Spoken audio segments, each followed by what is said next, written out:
പൊൻപനിപ്പൂ സീരിയലിൻ്റെ വരാനിരിക്കുന്ന episode review വിശേഷങ്ങളിലേക്ക് എല്ലാവർക്കും സ്വാഗതം.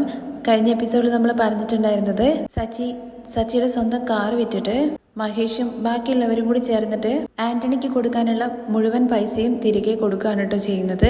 ആ വിശേഷങ്ങൾ കേൾക്കാത്തവർ ആരെങ്കിലും ഉണ്ടെന്നുണ്ടെങ്കിൽ അതിന്റെ ലിങ്ക് ഞാൻ ഐക്കാട്ടിലും അതുപോലെ പിൻ കമന്റ് ആയിട്ടും കൊടുത്തേക്കാം കേട്ടോ.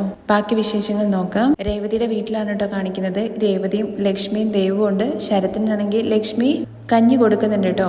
ആ സമയത്ത് ലക്ഷ്മി ഭയങ്കരമായിട്ട് കരഞ്ഞോണ്ടിരിക്കുകയാണ്. ഇത് കാണുന്ന സമയത്ത് ദേവ് ചോദിക്കുന്നുണ്ട്, അമ്മ എന്തിനാ ഇങ്ങനെ സങ്കടപ്പെടുന്നത് എന്നുള്ള കാര്യത്തെക്കുറിച്ച്.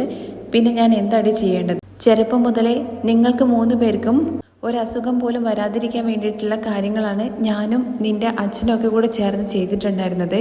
എന്നാൽ ഇപ്പോൾ കണ്ടില്ലേ അവന് സംഭവിച്ചെന്നുള്ള കാര്യം ചോദിക്കുമ്പോൾ അമ്മ ഇങ്ങനെ കരഞ്ഞിട്ട് എന്താ കാര്യം? 6 മാസം കൊണ്ട് അവനെല്ലാം ശരിയാകും എന്നുള്ള കാര്യമല്ലേ ഡോക്ടർ പറഞ്ഞിരിക്കുന്നത്.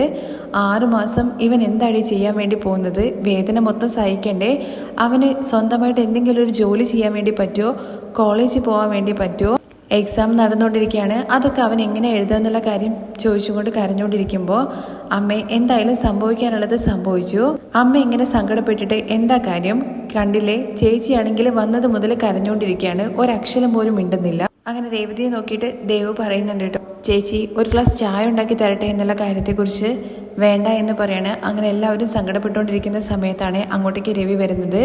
രേവതി എന്ന് വിളിച്ചും കൊണ്ട് അച്ഛൻ വരൂ ഇരിക്കൂ എന്ന് പറഞ്ഞിട്ട് കസേരയൊക്കെ ഇട്ട് കൊടുക്കുന്നുണ്ട്. രേവതി ഉടനെ തന്നെ അടുക്കളയിൽ പോയിട്ട് ഒരു ഗ്ലാസ് വെള്ളം എടുത്തിട്ട് കൊണ്ടുപോയി കൊടുക്കുന്നുണ്ട് കേട്ടോ. അച്ഛൻ ഒറ്റയ്ക്കാണോ വന്നതെന്നുള്ള കാര്യം ചോദിക്കുമ്പോൾ അതെ, വന്ന് കണ്ടിട്ട് പോവാന്ന് വിചാരിച്ചു. കൈക്ക് ശരത്തെ വേദന ഉണ്ടോ എന്നുള്ള കാര്യം രവി ചോദിക്കുന്ന സമയത്ത് ഉണ്ട് അങ്കിളെ, നല്ല വേദന ഉണ്ടായിരുന്നു, പക്ഷെ ഇപ്പൊ ഇച്ചിരി കുറവുണ്ട്. എന്തായാലും കൈ അനക്കാതെ അങ്ങനെ തന്നെ വെക്കണം. എല്ല് ജോയിന്റ് ആയിട്ട് കൂടുന്നത് വരെ കൈ അനക്കാതിരിക്കണം. എല്ലാം പെട്ടെന്ന് തന്നെ ശരിയാകും. ഇനി അത്ര വേദനയൊന്നും ഉണ്ടാവില്ല എന്നുള്ള കാര്യമൊക്കെ പറഞ്ഞിട്ട് ആശ്വസിപ്പിക്കുകയാണ് രവി. തുടർന്ന് നമ്മുടെ ലക്ഷ്മിയാണെന്നുണ്ടെങ്കിൽ ഒന്നും മിണ്ടാതെ കരഞ്ഞോണ്ടിരിക്കുകയാണ്. ഇത് കാണുന്ന സമയത്ത് രവി ലക്ഷ്മി കരയരുതെന്ന് പറയുന്നുണ്ട്. വേറെ എന്താ രവിയേട്ടാ ഞാൻ ചെയ്യേണ്ടത്? എൻ്റെ മകൻ്റെ കൈ ഒടിഞ്ഞതിൽ എനിക്ക് അത്ര വലിയ വിഷമമൊന്നുമില്ല, പക്ഷേ ഇത് സച്ചി ചെയ്ത കാര്യം ആലോചിക്കുമ്പോൾ എൻ്റെ മനസ്സ് അനുവദിക്കുന്നില്ല. ഈ വീട്ടിലെ മൂത്ത മകനെ പോലെയാണ് ഞാൻ സച്ചിയെ കണ്ടത്. ഇതുപോലത്തെ ഒരു മരുമകനെ എനിക്ക് വേറെ കിട്ടില്ല എന്നുള്ള കാര്യം ഞാൻ നാട് മുഴുവൻ പറഞ്ഞു നടന്നിട്ടുണ്ട്. അമ്പലത്തിൽ വെച്ച് അന്ന് താലി കെട്ടിയ സമയത്തും ഞാൻ എല്ലാവരോടും എന്ത് അഭിമാനത്തോടു കൂടിയാണ് പറഞ്ഞെന്നുള്ള കാര്യം അറിയോ? രേവതിയും നന്നായിട്ട് നോക്കുന്നുണ്ടെന്നുള്ളൊരു ആശ്വാസത്തിലായിരുന്നു ഞാന്. പക്ഷേ ഇപ്പോ സച്ചി ഇങ്ങനെ ചെയ്ത് കളഞ്ഞില്ല. തുടർന്ന് ദേവു പറയുന്നുണ്ട്, ശരത് എന്തെങ്കിലും തെറ്റ് ചെയ്തിട്ടുണ്ടെന്നുണ്ടെങ്കിൽ അത് ചോദ്യം ചെയ്യാനുള്ള എല്ലാ അവകാശവും സച്ചിയേട്ടനുണ്ട്.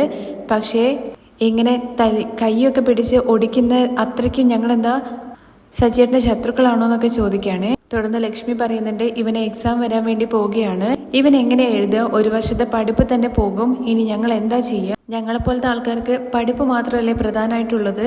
അതും പോയി കഴിഞ്ഞ് കഴിഞ്ഞാൽ പിന്നെ ഞങ്ങളൊക്കെ എന്താ ചെയ്യുക? അപ്പോഴേക്കും രേവതി സമാധാനിപ്പിക്കാൻ വേണ്ടിയിട്ട് അമ്മയെ കരയരുതെന്നൊക്കെ പറയുന്നുണ്ട്. തുടർന്ന് ലക്ഷ്മിയാണെന്നുണ്ടെങ്കിൽ ഇവൻ തെറ്റ് ചെയ്തിട്ടുണ്ടെങ്കിൽ അത് എന്താന്നുള്ള കാര്യം ചോദിക്കാനുള്ള അവകാശം സച്ചിക്കുണ്ട്. പക്ഷേ ഇവൻ അതിന് മാത്രം വലിയ തെറ്റൊന്നും ചെയ്തില്ലല്ലോ. ഇത് കേൾക്കുമ്പോൾ രവി പറയുന്നുണ്ട്, എനിക്ക് എന്താ പറയേണ്ടതെന്നുള്ള കാര്യം അറിയില്ല. സച്ചി എന്തിനാ ഇങ്ങനെ ചെയ്തതെന്നും അറിയില്ല. ശരത്തെ, നിങ്ങൾക്കിടയിൽ വേറെ എന്തെങ്കിലും പ്രശ്നമുണ്ടോ എന്നുള്ള കാര്യം രവി ചോദിക്കുന്നുണ്ട് കേട്ടോ. ഇല്ല അങ്കിൾ, ഞങ്ങൾക്കിടയിൽ വേറെ പ്രശ്നമൊന്നുമില്ല. മഹേഷ് ചേട്ടൻ പണം കൊടുത്തില്ല, അതിന്റെ പേരിലാണ് ഇങ്ങനെ പ്രശ്നം ഉണ്ടായെന്നുള്ള കാര്യം പറയാണ് കേട്ടോ. തുടർന്ന് ലക്ഷ്മി പറയുന്നുണ്ട്, അദ്ദേഹം പോയതിനു ശേഷം ഇവനാണ് ഞങ്ങൾക്ക് നാഥനായിട്ടുള്ളത്. കുടുംബത്തെ നന്നായിട്ട് നോക്കൂ എന്നുള്ള വിശ്വാസമുണ്ട്. അവൻ നന്നായിട്ട് പഠിക്കുന്നുണ്ട്. ഇപ്പോഴാണെന്നുണ്ടെങ്കിൽ ക്ലാസ് കഴിഞ്ഞിട്ട് അവൻ എന്തൊക്കെ ജോലിക്കും പോകുന്നുണ്ട്.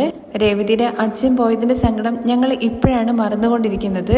അപ്പോഴേക്കും സച്ചി ഇങ്ങനെ ഒരു പണി ഒപ്പിച്ചില്ലേ? ഇവൻ എന്തൊക്കെ തെറ്റ് ചെയ്തിട്ടുണ്ടെങ്കിലും ഇവൻ ചെറിയൊരു പയ്യനല്ലേ, വേദന കൊണ്ട് എന്തുപോലും പൊളഞ്ഞിട്ടുണ്ടാകും.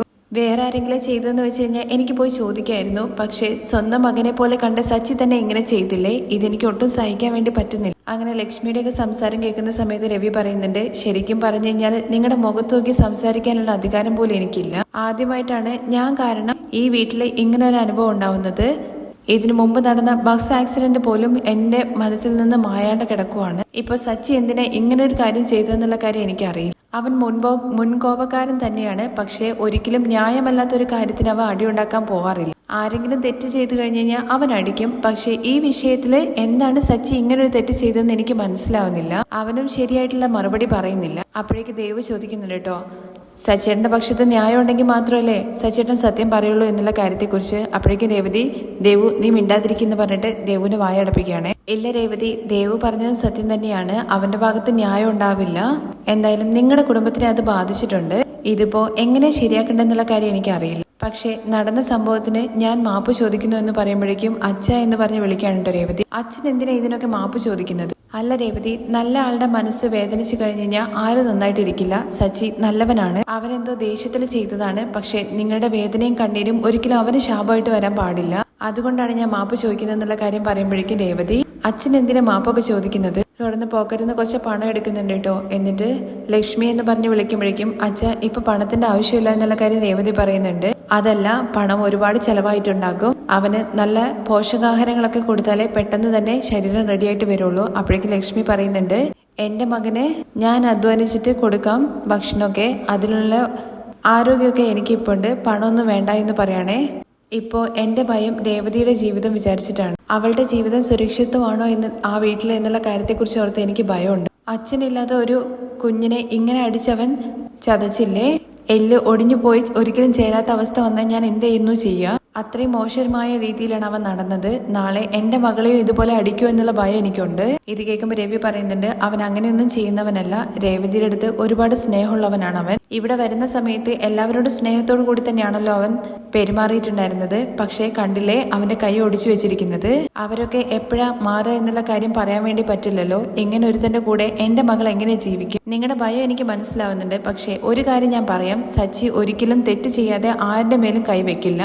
സ്നേഹിച്ചിട്ടുണ്ടെങ്കിൽ അവർക്ക് വേണ്ടിയിട്ട് ജീവൻ തന്നെ കൊടുക്കും. രേവതിയെ അവന് ജീവനെ പോലെയാണ് കാണുന്നത്.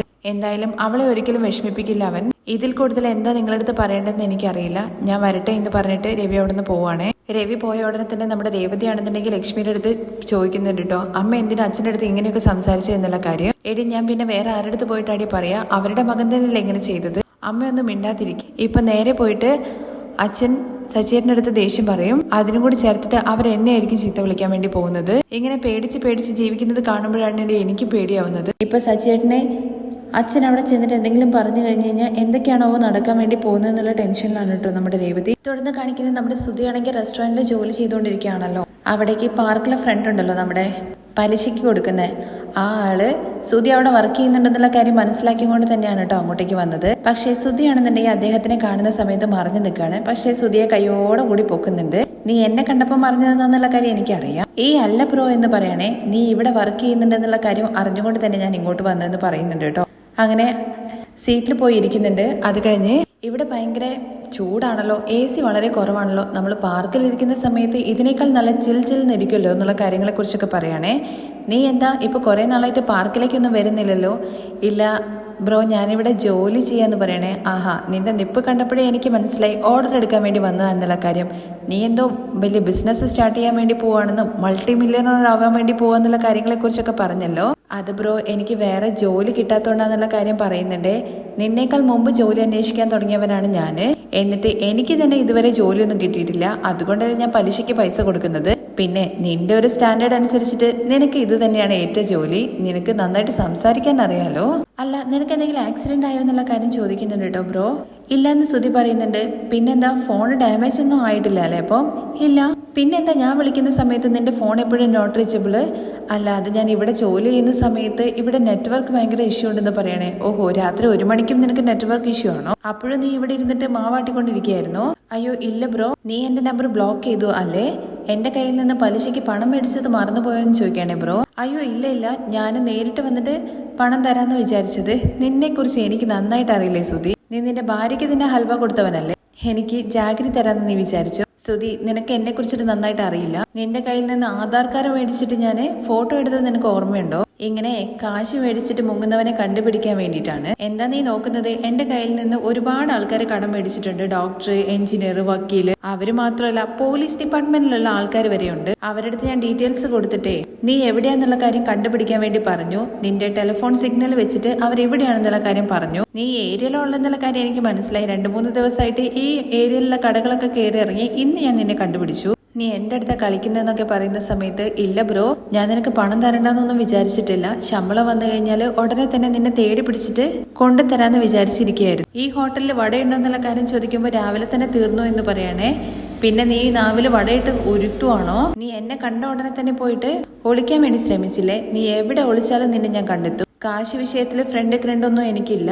എന്നെ കബളിപ്പിക്കാന്ന് മാത്രം നീ വിചാരിക്കണ്ട. വേലയും കൂലിയില്ലാത്ത നീ പാർക്കിൽ കിടന്നുറങ്ങിയ സമയത്ത് നിനക്ക് കടന്നവനെ ഞാൻ. എന്റെ തല നീ മൊട്ടയടിക്കാൻ വേണ്ടി നോക്കണ്ട, അത് നിന്നെ കൊണ്ട് പറ്റില്ല. കഷ്ടം വന്ന സമയത്ത് സഹായിച്ചവനെ കബളിപ്പിക്കാൻ വേണ്ടി നോക്കുകയാണ്. നീ ഒരുപാട് ഡിഗ്രിയൊക്കെ പഠിച്ചു വെച്ചിട്ടുണ്ടല്ലോ. കള്ളം പറയുന്നത് തെറ്റാന്ന് നിനക്കറിയില്ല. നിനക്ക് നാണമില്ലേ? ഉളുപ്പില്ലാത്തവനെന്നൊക്കെ പറഞ്ഞിട്ട് ഭയങ്കര ചീത്തവിളിയാണ് കേട്ടോ. നമ്മുടെ ശ്രുതിയാണെന്നുണ്ടെങ്കിൽ ആകെ തൊലിയൊരുന്ന രീതിയിൽ ഇങ്ങനെ നിൽക്കുന്നുണ്ട്. ചുറ്റോറ് നോക്കുന്നുണ്ട് കേട്ടോ, ആരെങ്കിലും കേൾക്കുന്നുണ്ടോ. എനിക്ക് നന്നായിട്ട് വിശക്കുന്നുണ്ട്. ഇത് ഭക്ഷണം കഴിക്കുന്ന സമയമല്ലേ, ഇവിടെ എന്തൊക്കെയാ സ്പെഷ്യൽ എന്ന് ചോദിക്കുകയാണേ. അങ്ങനെ ശ്രുതി ഇങ്ങനെ മെല്ലെ മെല്ലെ പറയണേ, ഇതുപോലെ നിനക്ക് വാ തുറന്നിട്ട് മര്യാദയ്ക്ക് പറയാൻ അറിയില്ലേ. അപ്പോഴേക്ക് ശ്രുതി എന്തോ പോലെ ആവുന്നുണ്ട്. എന്നിട്ട് ഈ ഹോട്ടലിൽ എന്തൊക്കെയാണോ സ്പെഷ്യൽ എന്ന് വെച്ചാൽ എല്ലാം ഓരോ പ്ലേറ്റ് എടുത്തിട്ട് വരാൻ വേണ്ടി പറയുന്നുണ്ട്. ഓരോരോ പ്ലേറ്റ് വന്ന് ശ്രുതി ചോദിക്കുമ്പോഴേക്കും അതെ നന്നായിട്ട് വിശക്കുന്നുണ്ട് ബ്രോ എന്ന് പറയണേ. അങ്ങനെ ഒരു 5-6 പ്ലേറ്റ് ഫുഡ് അങ്ങോട്ട് മുമ്പിൽ കൊണ്ട് വെക്കുന്നുണ്ട് കേട്ടോ. അങ്ങനെ എല്ലാ ഭക്ഷണവും ഇരുന്ന് കഴിക്കുന്നുണ്ട് കേട്ടോ. ഇത് കണ്ടിട്ട് നമ്മുടെ ശ്രുതി കണ്ണ് തള്ളി ഇങ്ങനെ ഇരിക്കുവാണേ. എന്തായാലും ശ്രുതി, നീ പറഞ്ഞതുപോലെ തന്നെ എല്ലാ ഭക്ഷണവും നല്ല സൂപ്പർ ആയിട്ടാണ്. ഇപ്പൊ എടുത്തിരിക്കുന്ന എല്ലാ സാധനത്തിന്റെ ഒരു റിപ്പീറ്റേഷനും കൂടി എടുക്കാൻ വേണ്ടി പറയുന്നുണ്ട് കേട്ടോ. എന്നുള്ള കാര്യം ശ്രുതി ചോദിക്കുമ്പോഴേക്കും പാർസലായി ബ്രോ, എൻ്റെ ഭാര്യയ്ക്ക് കൊടുക്കാൻ വേണ്ടിയിട്ടാന്ന് പറഞ്ഞിട്ട് ഇയാൾ കൈ കഴുകാൻ വേണ്ടി പോവാണേ. അങ്ങനെ പാർസലും കൊടുക്കുന്നുണ്ട്.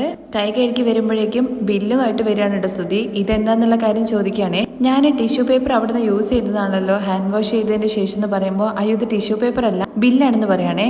ഓ ആണോ, എത്രയായി? 1650 എന്ന് പറയാണേ. അങ്ങനെ ആ ബില്ല് മേടിച്ചിട്ട് ഗ്ലാസ്സിൽ വെള്ളം വെച്ചിട്ടുണ്ട് കേട്ടോ. ബില്ല് ഗ്ലാസ്സിൽ ജസ്റ്റ് മുക്കുവാണ്. എന്നിട്ട് ആ ബില്ല് നനയ്ക്കുന്നുണ്ട്. ഇത് കാണുന്ന സമയത്ത് ശ്രുതി ചോദിക്കുന്നുണ്ട്, അല്ല ബ്രോ എന്താ ചെയ്യുന്നത്? നിക്ക് ശ്രുതി എന്നതിന് ശേഷം ആ ബില്ല് നനച്ച ബില്ലുണ്ടല്ലോ അത് ടേബിളിൽ അങ്ങ് ഒട്ടിച്ചിട്ടാണ്. ഇപ്പൊ നീ ബില്ല് എടുത്തിട്ട് വാ, സൂക്ഷിച്ചെടുക്കണം, കീറാതെ. അപ്പോഴേക്കും ഓണർ അങ്ങോട്ടേക്ക് വരുന്നുണ്ട് കേട്ടോ. എന്താ നിങ്ങൾ ബില്ല് കൊടുക്കാതെ പോകുന്നതെന്നുള്ള കാര്യം ചോദിക്കുമ്പോൾ എന്റെ ഫ്രണ്ട് ബില്ല് എടുത്തോണ്ടിരിക്കുകയാണ്, അവൻ തരുമെന്ന് പറയാണ്. അയ്യോ ബ്രോ പോവല്ലേ എന്നുള്ള കാര്യമൊക്കെ പറഞ്ഞിട്ട് ശ്രുതി വിളിക്കുമ്പോഴേക്കും തിരിച്ചു ചെല്ലുന്നുണ്ട് കേട്ടോ. നീ എന്നെ ചുറ്റിക്കാൻ നോക്കിയതല്ലേ, അതിനുള്ള പണിഷ്മെന്റ് ആണ് ഇത്. അടുത്ത ആഴ്ച ഞാൻ വരും, പലിശയ്ക്ക് കറക്റ്റായിട്ട് പലിശ കെട്ടിക്കൊള്ളണം എന്ന് പറയാണ് കേട്ടോ. സൂക്ഷിച്ച് ബില്ല് എടുക്കണേന്നൊക്കെ പറഞ്ഞിട്ട് അദ്ദേഹം അവിടുന്ന് പോവാണ്. അങ്ങനെ ആകെ ശ്രുതി പെട്ട അവസ്ഥയിലാവാണ്. അങ്ങനെ ഓണർ വന്ന് ചോദിക്കുന്നുണ്ട് കേട്ടോ, അല്ല ശ്രുതി എന്താ നീ ചെയ്യുന്നത്? സാർ ഇത് ഇവിടെ ഒട്ടിച്ചിട്ട് വെച്ചു, സ്പീഡിൽ എടുത്തു കഴിഞ്ഞാൽ അത് കീറി പോകുന്നു പറയണേ. അപ്പോഴേക്കും ആരാ അവൻ എന്നുള്ള കാര്യം ചോദിക്കുന്നുണ്ടേ. ഇമാതിരി ചാടിയൊക്കെ കാണിച്ചിട്ട് പോകുന്നു, കാശ് ചോദിച്ച സമയത്ത് നീ തരുമെന്ന് പറയുന്നു. സാർ അതെന്റെ ഫ്രണ്ടാന്ന് പറയുമ്പോൾ നീ ജോലിക്ക് കയറി അന്ന് തന്നെ ഞാൻ പറഞ്ഞതല്ലേ അറിയുന്നവരെയൊന്നും കയറ്റിയിട്ട് ഇവിടെ ഭക്ഷണം കഴിപ്പിക്കരുത് എന്നുള്ള കാര്യം. സാർ അതെന്റെ സാലറിന്ന് പിടിച്ചോളാൻ വേണ്ടിയിട്ട് ശ്രുതി പറയുമ്പോൾ ആഹാ നിന്റെ സാലറിന്ന് ഞാൻ പിടിച്ചോളാം, എന്തായാലും ബില്ല് കൊണ്ടുപോയിട്ട് കണക്ക് കൊടുക്കാം അവിടെ. അങ്ങനെ ശ്രുതി പാവ ഒരു വിധത്തിൽ ആ ബില്ല് ടേബിൾ വന്ന് എടുക്കുന്നുണ്ട് കേട്ടോ. അത് കഴിഞ്ഞിട്ട് വീട്ടിലാണ് കാണിക്കുന്നത്.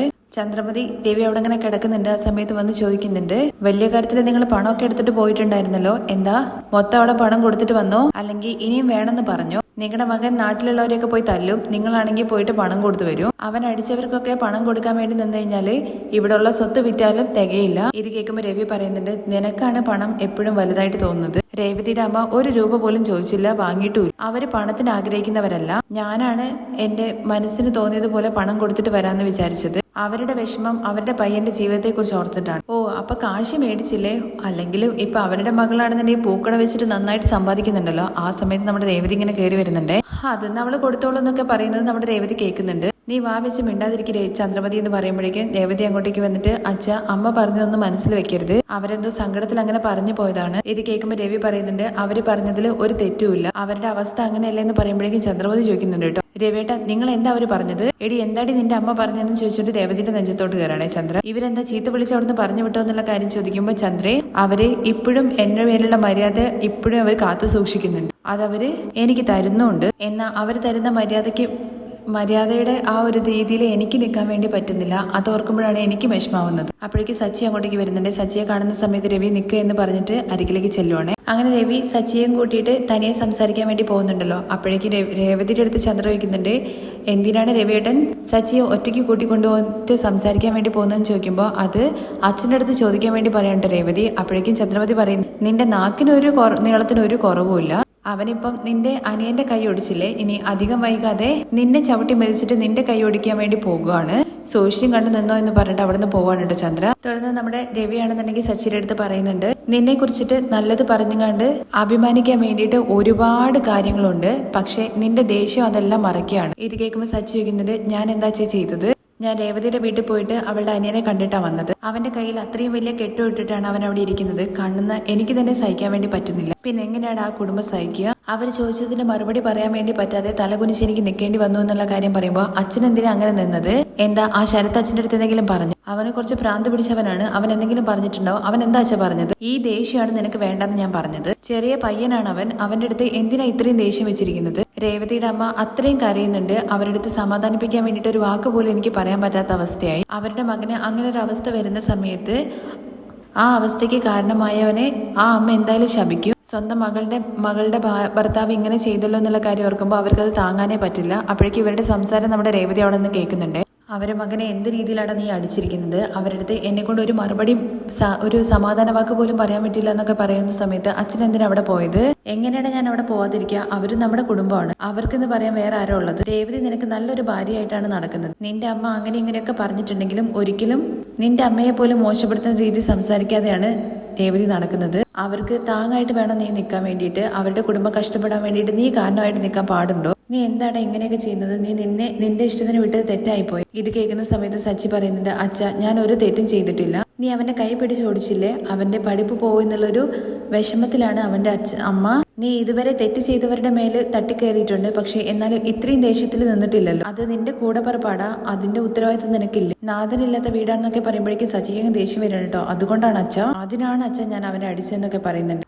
അച്ഛ അവൻ പറഞ്ഞാൽ മനസ്സിലാക്കുന്നേ ഇല്ല. അവൻ ചെയ്ത പണിക്ക് അവനെ എന്ന് പറഞ്ഞിട്ട് ഫോൺ എടുക്കാൻ വേണ്ടി പോകുമ്പോഴാണ് രേവതി അവിടെ നിൽക്കുന്നത് കാണുന്നത്. അങ്ങനെ സച്ചി ഫോൺ തിരികെ പോക്കറ്റിലേക്ക് തന്നെ വെക്കാണ് കേട്ടോ. അപ്പോഴേക്ക് രവിക്ക് മനസ്സിലാവുന്നതിന് എന്തോ പറയാനുണ്ടെന്നുള്ള കാര്യം. എന്താ കാര്യം എന്ന് വെച്ചാൽ പറയാം. ഇല്ല അച്ഛാ അതൊന്നും ഇല്ല അച്ഛാ, അത് വിടുന്ന് പറയുമ്പോഴേക്കും നീ എന്താ കാര്യം എന്ന് വെച്ചാൽ പറഞ്ഞാലല്ലേ എനിക്ക് മനസ്സിലാവുള്ളൂ. മഹേഷും അതുപോലെ ആ ചിട്ടിക്കാരനും തമ്മിൽ എന്തോ പ്രശ്നമുണ്ടെന്നുള്ള കാര്യം പറഞ്ഞു. അതിന്റെ പേരിൽ നീ കൈവച്ചു എന്നാണ് രേവതി എന്റെ അടുത്ത് പറഞ്ഞത്. എനിക്കെന്തോ അത് മൊത്തമായിട്ട് വിശ്വസിക്കാൻ വേണ്ടി പറ്റുന്നു. അതിന്റെ പേരിൽ ഇത്രയും അടി അടിക്കുന്നവനൊന്നും അല്ല നീ, വേറെ എന്തോ ഉണ്ട്. അച്ഛ അവനൊരു തെറ്റും ചെയ്തിട്ടില്ലെങ്കിൽ പിന്നെ ഞാൻ എന്തിനാ അച്ഛാ അവനെ അടിക്കുന്നത് എന്നുള്ള കാര്യം ചോദിക്കും. എടാ അവൻ എന്ത് രീതിയിലുള്ള തെറ്റാണ് ചെയ്തതെന്ന് വെച്ചാൽ പറ. ഇല്ല അച്ഛാ ഞാൻ എന്റെ പാട്ടിന് നടക്കണമായിരുന്നു. അവൻ എന്ത് ചെയ്താലും എനിക്ക് എന്താന്നുള്ള രീതിയിൽ നടക്കണമായിരുന്നു. പക്ഷെ അച്ഛാ എനിക്ക് അങ്ങനെ നടക്കാൻ വേണ്ടി പറ്റില്ല. അച്ഛനും അച്ഛമ്മയും എന്നെ അങ്ങനെയല്ലല്ലോ വളർത്തിയത്. തെറ്റ് കണ്ടു കഴിഞ്ഞാൽ തട്ടിക്കയറണമെന്ന് തന്നെയല്ലേ പറഞ്ഞത്. അങ്ങനെ ചെയ്യാൻ മാത്രം എന്ത് തെറ്റാടാ ചെയ്തത്? ഇല്ല അച്ഛാ ഇനി ഞാൻ അത് പറയാതിരിക്കുന്നത് തന്നെയാണെന്ന് ഞാൻ തീരുമാനിച്ചിരിക്കുകയാണ്. തെറ്റ് തന്നെയാണ് അച്ഛാ. ഇനി ഞാൻ ആരും അടിക്കില്ല. അച്ഛൻ അപമാനപ്പെടുന്ന രീതിയിൽ ഞാൻ നടക്കില്ല എന്ന് പറഞ്ഞിട്ട് സച്ചി അവിടെ നിന്ന് ഇറങ്ങി പോവാണേ. അങ്ങനെ ഇതൊക്കെ കേട്ട് രേവതി പുറത്ത് നിൽക്കുന്നുണ്ടല്ലോ. ആ സമയത്ത് രവി വന്ന് പറയുന്നുണ്ട് അവന്റെ മനസ്സിൽ എന്തൊക്കെയോ ഉണ്ട്, എന്തോ വിഷമങ്ങൾ അവന്റെ മനസ്സിൽ വെക്കുന്നുണ്ടെന്നുള്ള കാര്യം എനിക്ക് മനസ്സിലായി. പക്ഷേ അവന്റെ മനസ്സ് എന്ന് പറയുന്നത് പിള്ളേരുടെ പോലെയാണ്. കുറെ നാളൊന്നും മറച്ചു വെക്കാൻ വേണ്ടി പറ്റില്ല എന്നൊക്കെ പറയുമ്പോൾ ഇല്ല അച്ഛാ സച്ചേട്ടന്റെ മനസ്സിൽ ഒന്നുമില്ല. തെറ്റ് ചെയ്തല്ലോ, ദേഷ്യത്തിന്റെ പേരിൽ എന്റെ അനിയനെ അടിച്ചില്ലേ, അത് അവർക്ക് സമ്മതിക്കാനുള്ള ബുദ്ധിമുട്ടാണ്. എന്തായാലും അത് അങ്ങനെ തന്നെ ഇരുന്നോട്ടെ എന്ന് പറഞ്ഞിട്ട് രേവതി അവിടെ നിന്ന് പോവാണ്.